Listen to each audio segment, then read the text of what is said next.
morning. Today we're looking at a prototype of a headstock design. I drew this design in a free open source program called Inkscape, graphics design program. And then I imported this design into Vectric VCarve so that I could mill this prototype or this test run on the CNC.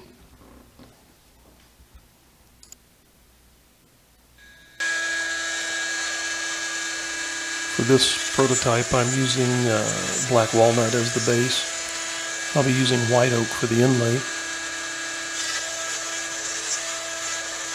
The CNC does a really good job on fine details, and it makes it possible to do some things that I certainly couldn't do by hand.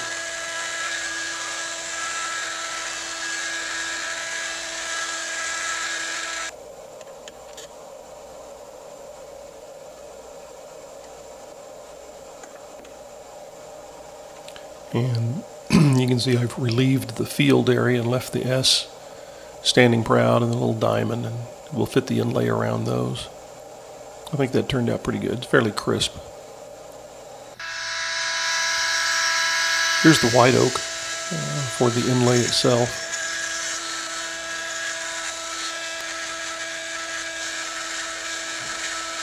You can see the S being carved reverse from what it was in the black walnut.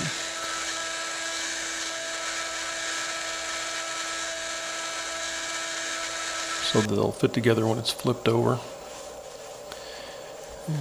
Sand and wire brush to get rid of some of the little fuzzies left from the router bit.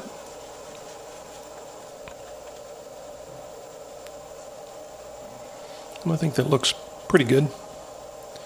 Again, pretty crisp. I think those details should fit in with the black walnut carving pretty well.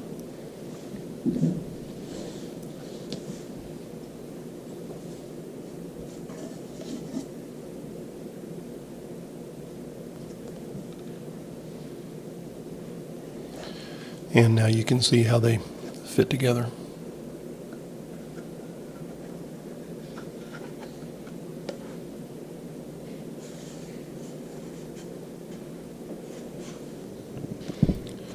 I'll use some tape and make some registration marks so that when this is all wet with glue, it'll be quick and easy to locate the inlay back exactly where it goes. It snaps into place, of course, because of the engravings, but when it's all wet with glue, sometimes it's hard to find that snap-in spot, so these marks will help me line it up quickly. When it's wet with glue, you don't want any delays while the glue is setting. And here I have glue applied to everything.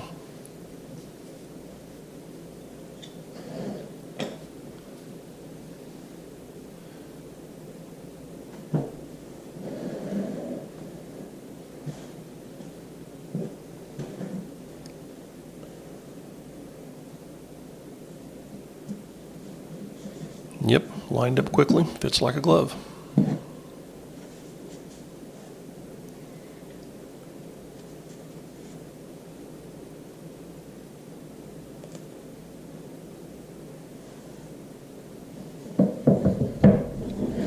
I'll put a clamping block on top, add a couple of clamps. I want to squeeze that inlay down into the base with quite a bit of pressure, just to be sure there's good contact between all the mating details, all the pieces where small details have to fit together. I don't want any gaps in the finished product.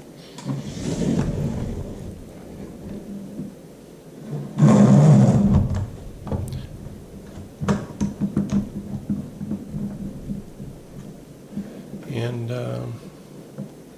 that's all the clamps it'll take, and now we just let the glue cure overnight.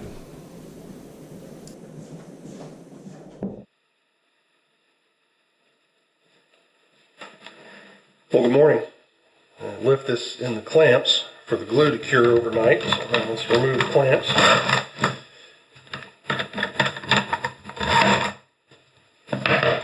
Set those aside. Bring my clamping block.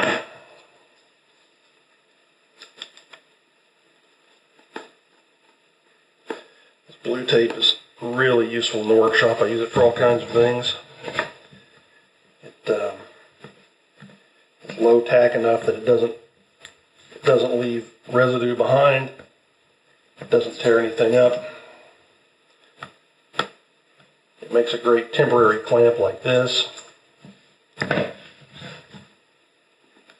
And I use it sometimes for marking when I don't want to put a mark on my finished piece, but I need to mark a line or a cut line or something. I'll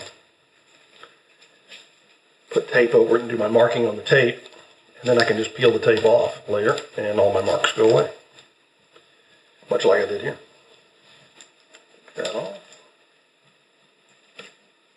Take that tape off.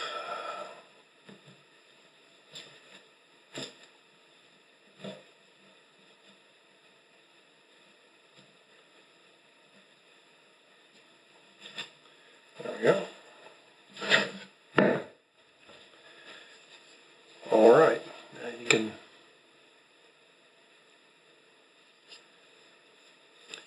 you can see how thin these pieces are. That was part of what this test was about, to see if I could make an inlay work in something this thin. So now what we'll do is take this to the CNC and we'll shear off the backing of this inlay piece and see what we end up with.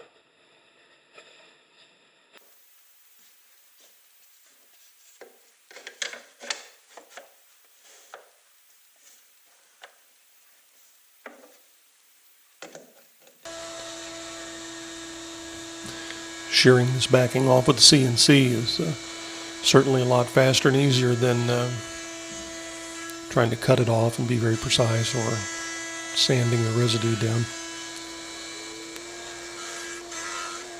I have done that. I have cut off inlay backings and sanded them before, and it's quite a bit of effort. The CNC does a pretty good job.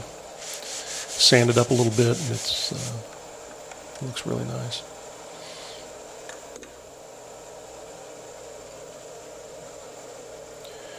And I think that turned out pretty well, especially as a test run. When I come to the real guitar, I'll use a different wood.